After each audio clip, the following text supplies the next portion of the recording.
I would like to invite Martin and Cyprien. So Martin Aurenche and Cyprien Castanedo, because it's not Castanedo, he told me. It's Spanish origin, so in Madrid, it's a perfect start.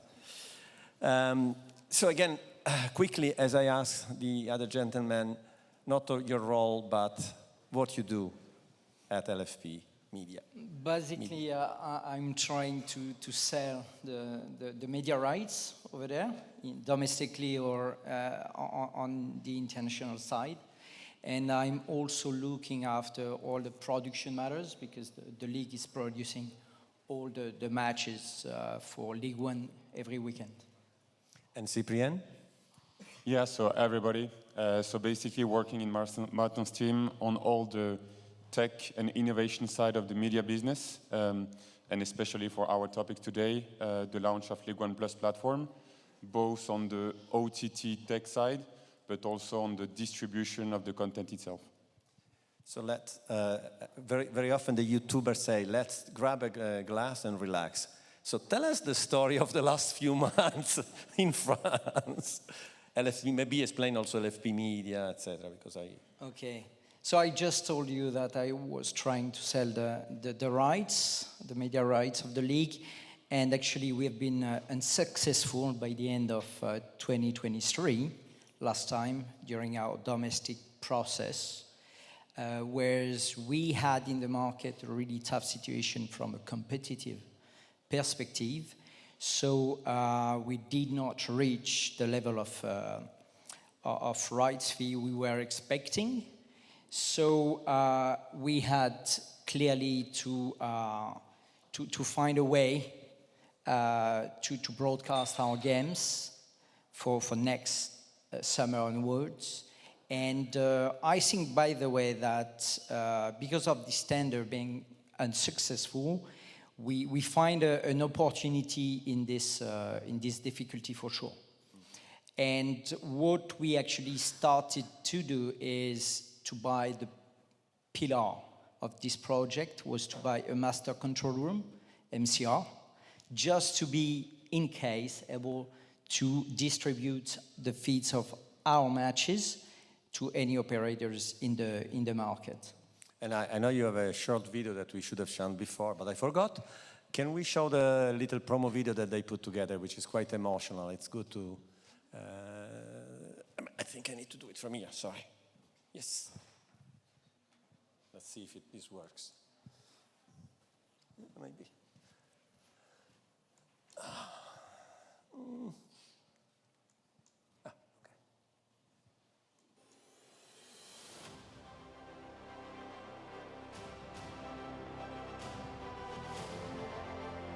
Wow.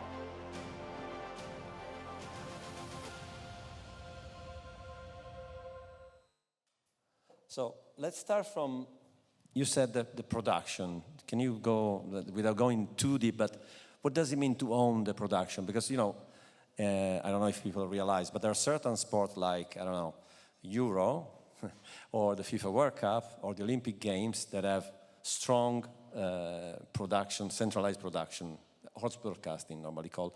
OBS is here in front for the Olympic, in front of La Liga, the building, even if La Liga was there before, they told me. So, what does it mean to own production?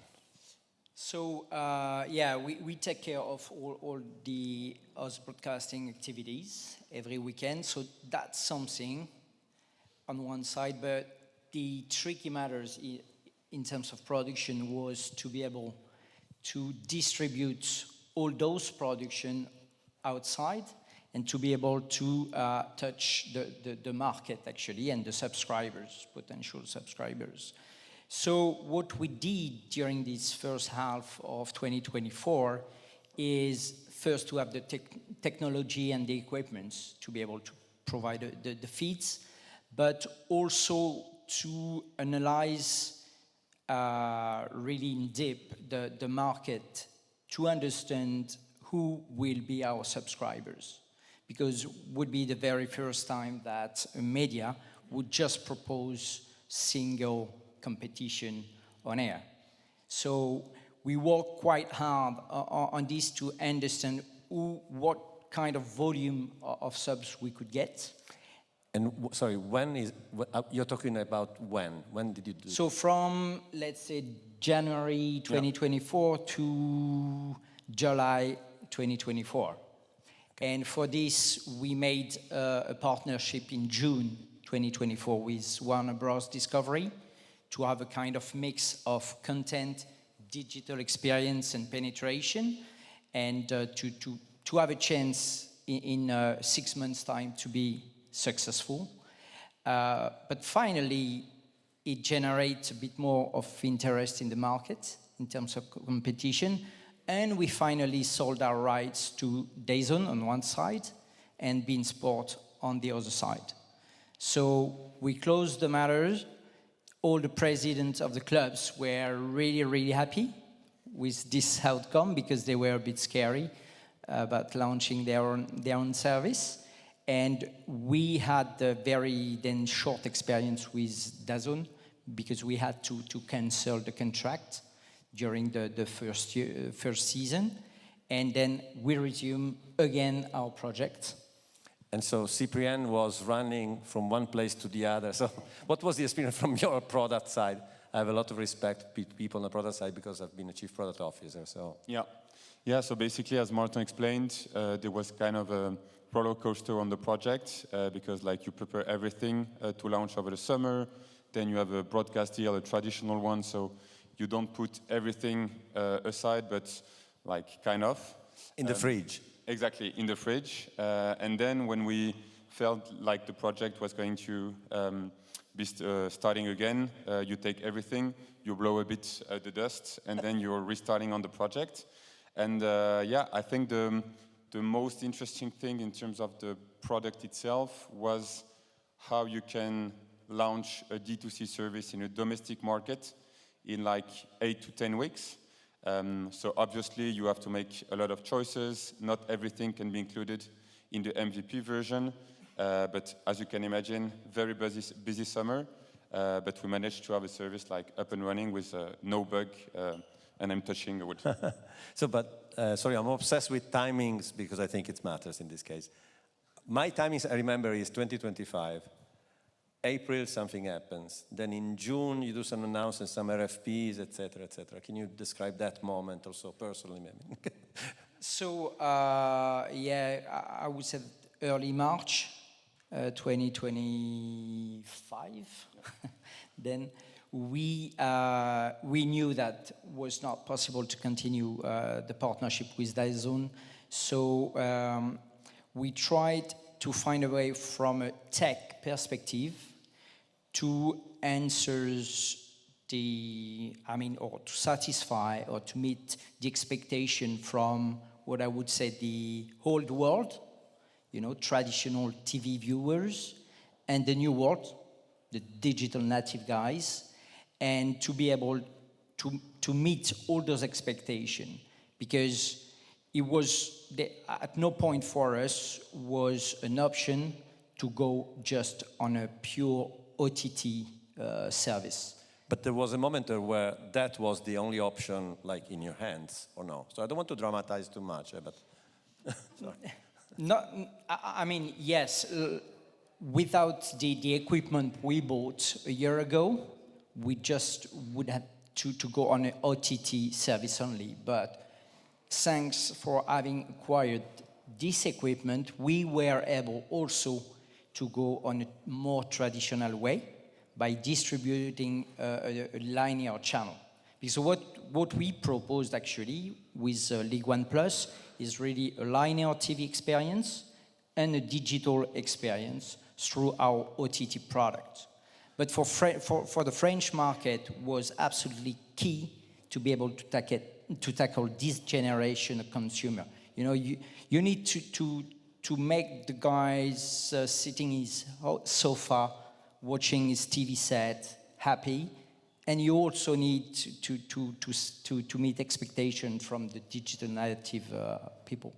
Can you tell the story more from a product tech angle? So what does it mean in practice to make this happen? Yeah, so basically the implication on the product itself to have this hybrid model means two things. First, you need to be as broad as possible in terms of the distribution capabilities, because obviously if you just have an OTT platform that you're controlling, you just put content on the platform and that's it. But with the choice that Martin is describing to partner with like all the telcos in France, different streamers, DAZN, So and can so you on. name names so we know? Yeah, so basically Aurenche, SFR, Bouygues, Free, some big streamers on the market, Prime Video, DAZN, some local streamers like L'Equipe. So basically the more you have some distributors, the more complexity you're adding to the model. So you have to address those with specific video formats, specific needs, and so on. So on the product itself, you want to have a global League One Plus product, but that's like duplicated in different distributors. So you have to manage expectation depending on the different platforms you're working with. Obviously, you have more flexibility on your OTT than like on a French telco that is a bit less innovative in terms of interface. So you have to manage everything to try to have a unified experience of League One Plus. But what you're distributing is content or experience also? Just content, I guess, because it's their own app, whatever. Yeah, so basically it's a bit of both. Obviously, it's first mainly about content, because the way of content distribution works is that you're like echoing your OTT on the interfaces of others, but also in terms of the features and the things you want to implement on the platform, step by step, and this is only like the beginning of the project. The idea would be to add new features on the platform and to be able to open those also to, for example, the streamers that we work with, in order to have a League One Plus product that's enhanced for everybody, because obviously we want League One Plus to be like at the top of its capacity for everybody, not just the people like the new world that is coming on our platform. And one more thing, you had a product before in the UK, if I remember well, or more, sorry, my memory. Yeah, actually, we have a very simple version of League One Plus in the UK that we launched a couple of years before with Endeavour Streaming. And yeah, this is, we took definitely advantage of this because there was already a build, you know, of the platforms, and then Cyprien and the team just enhanced the product itself to localize it and to make it more appealing as well, more attractive for the market. But that's also the reason why you were able to do it in, whatever, 4-6 weeks. Yeah, Correct. yeah, exactly. So obviously we took advantage of the core of the platform that we had. But as you can imagine, when you switch from a platform that was only up in UK and Ireland to like a domestic platform, and you make the final choice by the end of May. So even if we had the platform, it was a real challenge to make it work for like the 15th of August. Obviously the teams at LFP Media, but also on the provider side, Endeavour Streaming, which is now Delta Tre, like worked the whole summer to make this work. And what about scale? Because the problem in UK, you have to localize it, bring it in France, but the scale, with all respect to League One fans in the UK, I think there is more French people interested in that. A bit more, yeah. No, I think in terms of the scale, it was, as you can imagine, maybe the most important point for us when we decided to go with Endeavour Streaming Delta Tre. We were like, okay, we know the platform's working because we've been working with you for 2 years, but we really, like, it's a bit scary. Are you sure you can go like from a small amount of users to like a lot of users in France? So we worked on 2 things. Obviously, the streaming scale, because as you were saying, a lot of people are going to watch the game. But I would say the scariest point for us was more the payment module, because we had, like, if there are French people in the audience, there were some bad experiences with other services where, like, on the D-Day, you have a payment collapsing, and this is like the worst experience you can get. So we worked a lot with Endeavour Streaming to put like maybe too much of an effort in terms of the scale just for the first match rounds, and everything went quite well. You cannot, maybe you don't believe it, but I own the domain name streaminglivesport.com. I really do. because very often people don't realize, normally people think, oh, it's a CDN issue, the video. Yeah. There is so many parts of the value chain that can fail to get to the final user experience that Exactly. it's true. One thing that I've learned a bit, sorry to mention again NFL, with NFL Game Pass, creating a product. Forget the app for a moment. NFL Game Pass was a product before even being an app. FIFA Plus now, again, doing with DAZN, they're talking about FIFA Plus. They're not talking about FIFA games, right? How was it important for you to define the concept of League One Plus and then distribute that instead of just doing media rights like before? So the fact that it's a product that is content and experience, does it help to define, even predefine what you're giving out instead of having to do a list to people, this is what you give you, the highlights? And is it a value or it's my invention? I think, honestly, the important thing around League One Plus is that even if on paper we're like replacing DAZN on the broadcast deal that we had, the idea was really to break with the previous periods and to show the users that it's not just one more broadcaster, it's like the league itself, the club themselves creating their own channel. So I think to your point in terms of the product, obviously the content offering, like exclusive documentaries and so on are important, but the main focus for us was how we change a bit the narrative in terms of what League One Plus really is. And let's not reinvent the whole story. To start with, it was kind of a constraint. We had no other clear choice rather than launching the platform. But it's also a message that we wanted to convey to the fans, saying, like, if you don't subscribe to our platform, like, that's the end. So there is no alternative. So if you want your club to keep evolving, if you want the Ligue 1 to still be competitive, so I think not just about the tech, but as a storytelling, the product League One Plus was kind of different from the beginning. And Martin, obviously an OTT product is what Cyprien has been talking about, but it's also how do you acquire and retain consumer. So that's not something you do in 4 weeks if you haven't. No, indeed. But I mean, you know, discussing in the rush with all the operators in the market, you start learning about it quite quickly. And what you understand is that you need to have very robust and strong partnership with each of the operators, because by your own, with your D2C service, even if you go strongly on the advertising side, no chance for you to succeed. You need to penetrate the market, and so for this you need the help and the support of the big guys who are already there. And where we've been successful is to be on any of the platforms, on any homepage of those platforms, who were carrying the service. And during all the summer, they push very strongly the brand and the service to their customers. So, and was definitely the most important step for us to make those kind of partnership happening. And I think to Martin's point in terms of the marketing campaign, like the fact that so many distributors were offering League One Plus, at some point you had the feeling like, personally on my phone, I had notification from like OneFootball, there is League One Plus, L'Equipe, there is League One Plus. So I was like, okay, if I'm a random football fan, there is no way I don't hear about League One Plus.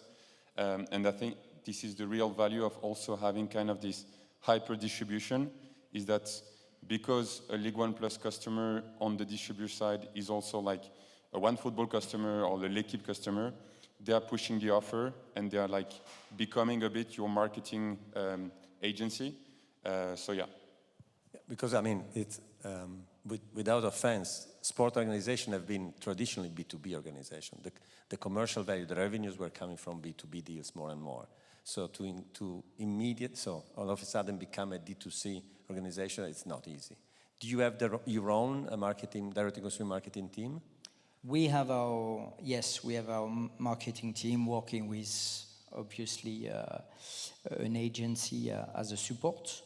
But I mean that's.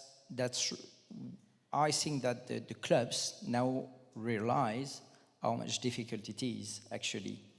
Even if they have, I mean, for France, Ligue 1 is the top premium sport content on TV.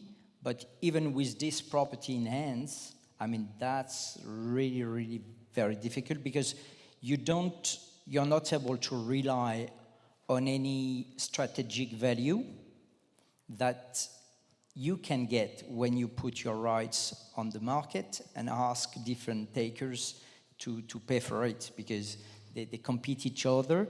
So beyond the commercial performance of the rights, you have this strategic performance. When you go directly on the market by yourself, it doesn't exist anymore. And I think an important thing also, and in the introduction, the fact of handling its own data was mentioned a lot. I think the important thing is, and what we realized is, it's not just about getting the data, it's also like, what do you do about it? And to your point, it's a brand new model for us. So I think we still need to figure out the details about, okay, we now have like hundreds of thousands of data, but what are we going to do about it? And that's like a real job. So the switch from just, okay, we were selling the rights, now we are just going to sell the licenses ourselves, is not as easy as it seems, because like it's a real job to do it, and broadcasters have been doing it for years. So that's why also the first step of Ligue 1 Plus project this season is just like putting the basics and then to how we can leverage years after years. And by the way, spoiler alert, there will be two clubs talking about fan data, very similar subjects. Can you share a bit of where you are in terms of results? We all read, so if you say nothing, it's embarrassing. You have to say something. I will say what you probably read. I mean, after the third weekend of competition, we exceed 1 million subs on the platforms. So it was much higher than our expectation. And your target for end of the season? 1 million at the beginning. Yes. I remember 2. No, I'm serious. First season, at the end of first season, the objective was 1 million. And the objective for 2029 is now 2.3 million. 2.3 million. So 2026, apart the obvious, finish the season and off, everything is perfect. If you think about what's next, and especially next year, what do you have in mind? What's your thinking of? Okay, 2026? I mean, we have to find a way to make the viewers staying longer on the platforms, because we only have Ligue 1 rights, so during the weekend, so from Friday to Sunday. So you need to find other story to tell for the rest of the week, and to make sure that the guys consume your service, either on the linear side or on the digital experience side. So I think we'll continue to push our distribution agreement with all the operators to see if we can find bundle of content through them. For example, bundle between Ligue 1 Plus and Netflix. Or we will have also to look at other content to acquire. We have some ideas around it. And Cyprien? I think one important point that currently is not at its peak is how we can get the clubs involved in the distribution strategy, because obviously with the very short timing that we had this summer, in terms of the tech itself and the distribution flow with the clubs, it's not easy to build it. So the positive thing is that with all the exchanges that we had with the clubs, they are very keen to help us furthermore to distribute, because at the end of the day, we collect revenues for them. But for example, there will be like the season ticket holding campaign that will be like between March and April. What could be interesting is how you can make some bundles with the clubs so that they can say to the fans, listen, the home game you go to the stadium and the away game you go on Ligue 1 Plus. Okay, so it's time for question. While we do question, if you remember one feedback from a real user that make you say, maybe you don't have it, but questions, please. Say your name and ask the question. And be not in the middle, otherwise it's too difficult. Hi, Marta from La Liga. We are speaking about the how we consume content in a different way, right? What are the top 3 most watched content on the platform, if you could share it? I mean, are they matches or are there like highlights or extended highlights or some other documentaries or short content, like the top 3 most watched content on the platform? Would say live matches, and live matches, probably.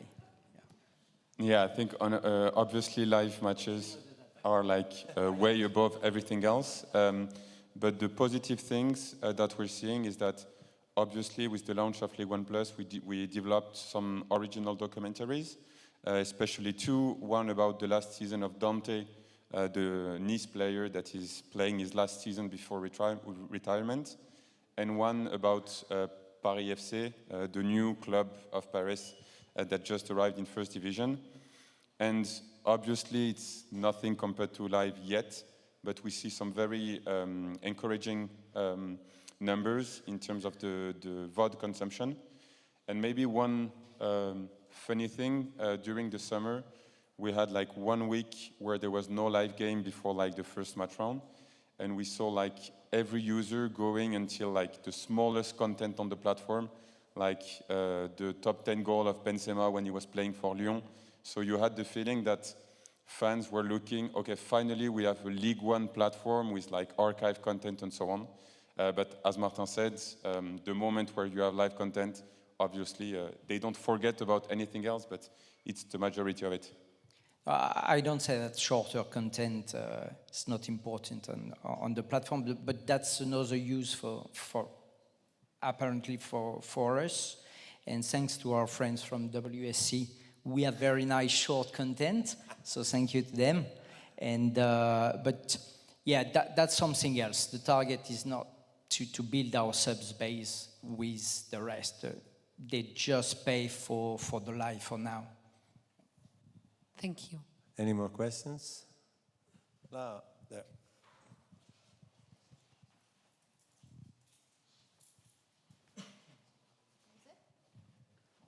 And to your point about the question of the user, one funny thing during the summer, it was a feedback that we had on social media on a very silly type of content. So before a LOSC game, so Lille, there was like Olivier Giroud that just came back from the US to Ligue 1, that was doing the warm-up like on the parking lot. And you had like some people from Ligue 1 Plus filming him. And you had kind of the Office vibe where you had like 2 cars and in the middle Olivier Giroud. And you had people on social media saying, okay, I don't know like what it is, but this is something new. Hello, I'm Francisco from Liga Portugal. I wanted to ask you specifically in this situation that you had, did you feel, and you were talking about the new documentaries that you are producing, did you feel that this situation made the clubs more open to give access to this specific content that everyone wants to see? Do you think that the Liga situation opened the club or made the club more understanding of that need? Thank you. Yeah, so very good question. Honestly, the answer is yes. So from the very beginning, during the summer, when we had the first editorial discussion with the clubs, we could feel that they understood that it was kind of the last chance with our own platform. So to give you specific examples, there were some opening of clubs for the locker rooms that we previously didn't have access to. We had some microphone on some players during the warm-up. We had one very funny video after a Toulouse game where you had CDB that was doing like a phone interview like from the locker room. So he had like his headphones, everybody screaming, and he's trying to understand the question of the journalist. So one very positive thing is that the club's involvement in the platform is like 100%, and we could feel it. And I think it's just the beginning, because when they realize that it's just not, okay, we are going to give more access for League One Plus, but also, okay, people are seeing these images, and it's getting like a nice image of the club and the players and so on. I think it's kind of the virtuous cycle that can be created. And to close, even if it's very naive commercially, maybe, this type of experiences, so when the league, or could be Formula One, create their own product, in theory, it should be the best product you can create for that sport league. But then, obviously, the word is good. But my favorite would be, when I'm passionate about something, use the dedicated vertical OTT, because I expect a lot, so expectations are high.